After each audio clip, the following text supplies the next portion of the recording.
जय हिंद दोस्तों, स्वागत है आप सभी का आज की एक नई वीडियो में। दोस्तों आज की इस वीडियो में class 10th Hindi Kritika book के पहले चैप्टर यानी माता का अंचल चैप्टर के क्वेश्चन आंसर लेकर के आ चुका हूं। एक एक क्वेश्चन का मैं बहुत ही आसान तरीके से आंसर लेकर के आया हूं ताकि आप सभी लोग इसको बहुत ही आसानी से याद कर सकें।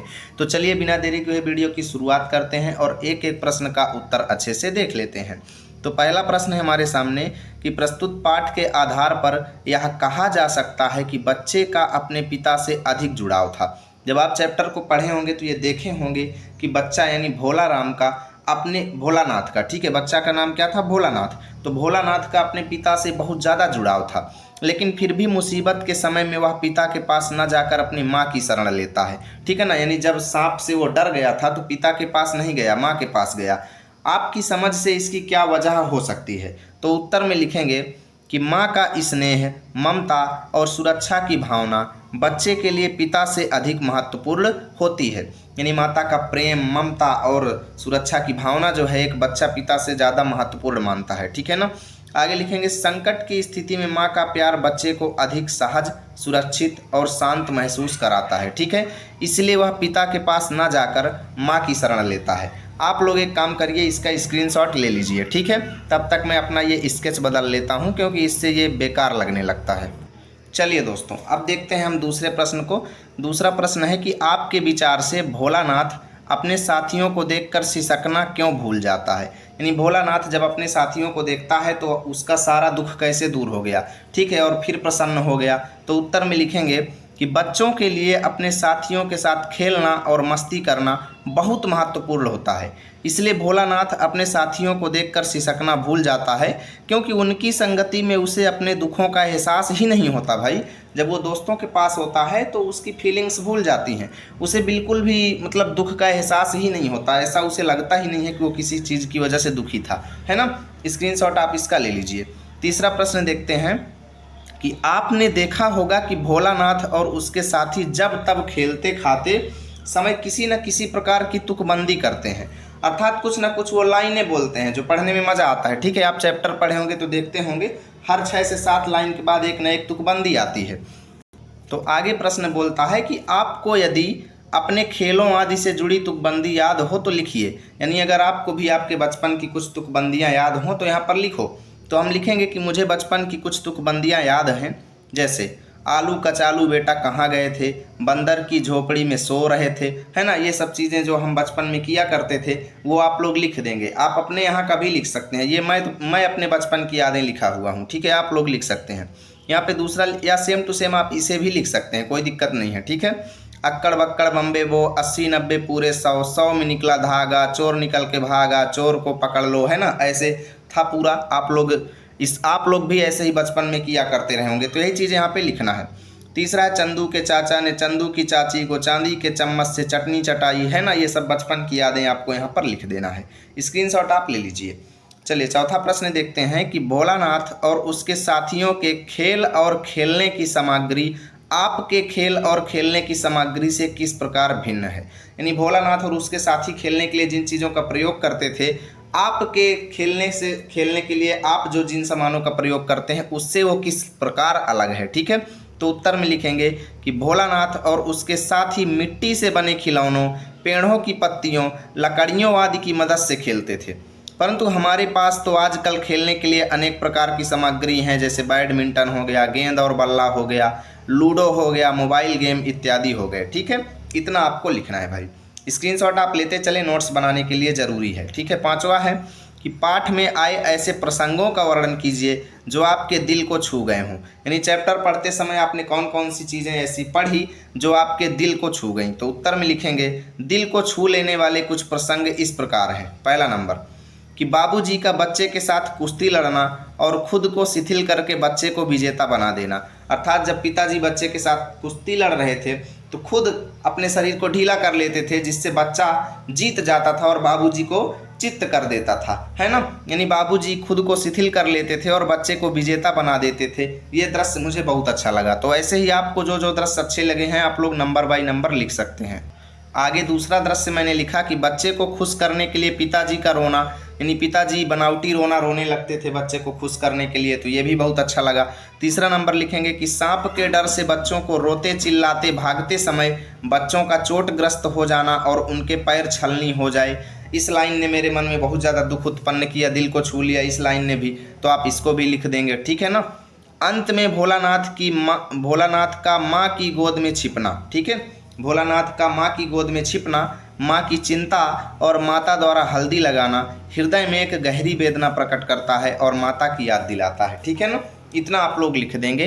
अब इसका स्क्रीनशॉट आप ले लीजिए। चलिए छठवां क्वेश्चन देखते हैं। छठवां क्वेश्चन है कि इस उपन्यास अंश में 30 के दशक की ग्राम्य संस्कृति का चित्रण है, अर्थात 1930वीं शताब्दी का यहाँ पर जिक्र किया गया है। 1930वीं शताब्दी में किस प्रकार गांव में लोग रहते थे उसका चित्रण इस उपन्यास में किया गया है।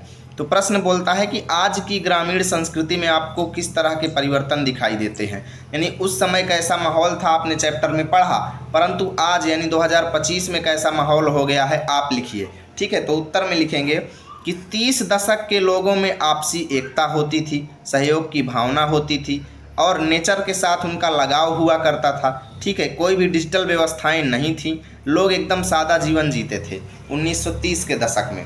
लेकिन आज क्या हो गया है कि आज की संस्कृति में मोबाइल फ़ोन, इंटरनेट, टेलीविज़न जैसी तकनीकी प्रगति ने ग्रामीण क्षेत्रों में सूचना और संचार के साधनों को बढ़ा दिया है। ग्रामीण क्षेत्रों में शिक्षा का प्रसार हुआ है जिससे लोगों में जागरूकता बढ़ी है। इतना आप लोग लिखेंगे भाई, ठीक है। ये सब परिवर्तन हो गए हैं तब की संस्कृति से अब की संस्कृति में।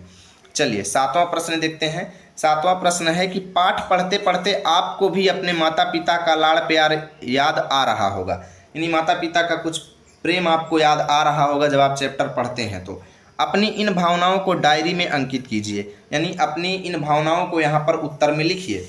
तो उत्तर में लिखेंगे कि भाई पाठ पढ़ते हुए मुझे भी अपने माता पिता का लाड़ प्यार याद आ गया। आगे लिखेंगे कि बचपन में माँ का दुलार, उनका मेरे लिए खाना बनाना, बीमार होने पर सारा काम छोड़कर मेरी देखभाल करना, ये सब आज भी मन को छू जाते हैं, ठीक है। आगे लिखेंगे कि पापा का मुझे गोद में उठाना, खेलने ले जाना और मेरी हर ज़रूरत का ख्याल रखना, ये सब यादें आज भी दिल को सुकून देती हैं, ठीक है। आगे आप लिखेंगे उनके बिना जीवन अधूरा लगता है, उनके प्यार और देखभाल की कमी हर पल महसूस होती रहती है। इतना आप लोग लिख देंगे भाई, स्क्रीनशॉट आप लोग ले सकते हैं, ठीक है। आठवां क्वेश्चन है कि यहाँ माता पिता का बच्चे के प्रति जो वात्सल्य व्यक्त हुआ है, यानी माता पिता का बच्चे के प्रति जो प्रेम व्यक्त हुआ है, वात्सल्य मतलब प्रेम, जो प्रेम व्यक्त हुआ है उसे अपने शब्दों में लिखिए। तो लिखेंगे कि माता पिता अपने बच्चों से निस्वार्थ प्रेम करते हैं, यानी बिना किसी स्वार्थ के प्रेम करते हैं। वह उसके समग्र विकास का ध्यान रखते हैं, यानी वो हेल्थ भी उसका अच्छा हो, फिजिकल तरीके से वो मानसिक तरीके से भी अच्छा हो, हर चीज़ का वो ध्यान रखते हैं। बच्चों की समस्याओं को वह तुरंत हल करते हैं, उन्हें प्रसन्न करने के लिए खुद भी बच्चों जैसी क्रियाएं करते हैं, ठीक है, कि बच्चा हमारा खुश रहे। अगर बच्चा रोने लगता है तो देखते हो माता पिता कैसे उसको खुश करते हैं, यानी खुद बच्चे हो जाते हैं उसके सामने, है ना। ये सब चीज़ें आप यहाँ पे लिख देंगे। नवा प्रश्न है कि माता का अंचल शीर्षक की उपयुक्तता बताते हुए कोई अन्य शीर्षक सुझाइए, यानी जब आप ये चैप्टर पढ़े तो इसका जो टाइटल है माता का अंचल, ये शीर्षक कहाँ तक सही है और इसका टाइटल क्या, इस चैप्टर का कोई दूसरा टाइटल भी हो सकता है, आपको लिखना है। तो लिखेंगे कि माता का अंचल अपने आप में एक ठीक शीर्षक है, ठीक है, लेकिन मैं इस शीर्षक के अलावा इस पाठ का शीर्षक कुछ दूसरा देना चाहता हूँ, जैसे मेरा बचपन हो गया या फिर बचपन की यादें हो गया, ठीक है। ये शीर्षक रखना ज़्यादा उचित समझूंगा क्योंकि पाठ पढ़ने के बाद मुझे अपने बचपन की हर क्रियाएं याद आ गई। इतना आप लोग लिखेंगे। चलिए भाई अब देखते हैं 10वां क्वेश्चन। 10वां क्वेश्चन है कि बच्चे माता पिता के प्रति अपने प्रेम को कैसे अभिव्यक्त करते हैं।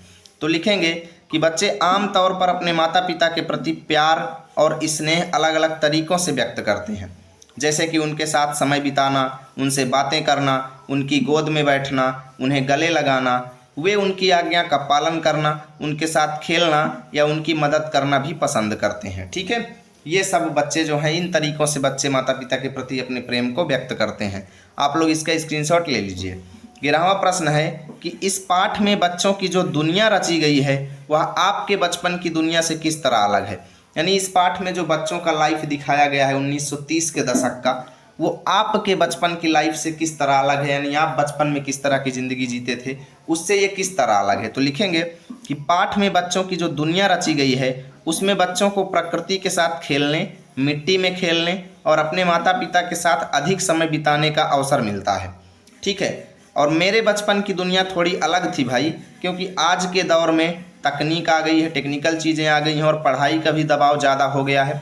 माता पिता के पास पहले की तरह अब समय भी नहीं होता है और बच्चे भी मोबाइल, टीवी या इंटरनेट में ज़्यादा उलझे रह जाते हैं। ठीक है, इतना आप लोग लिखेंगे। चलिए भाई 12वां क्वेश्चन देखते हैं। लिखा है कि फणीश्वरनाथ, रेणु और नागार्जुन की आंचलिक रचनाओं को पढ़िए। तो ये आपका काम है, इसको आपको पढ़ना है। ठीक है, इसका उत्तर कुछ नहीं लिखना है और ऐसे प्रश्न पेपर में नहीं आएंगे तो टेंशन नहीं लेना है। तो यहाँ से आपका चैप्टर खत्म हुआ। यदि वीडियो अच्छी लगी तो लाइक करो, दोस्तों के पास शेयर करो। मिलेंगे आप सभी के साथ अगली वीडियो में, तब तक के लिए जय हिंद, जय भारत।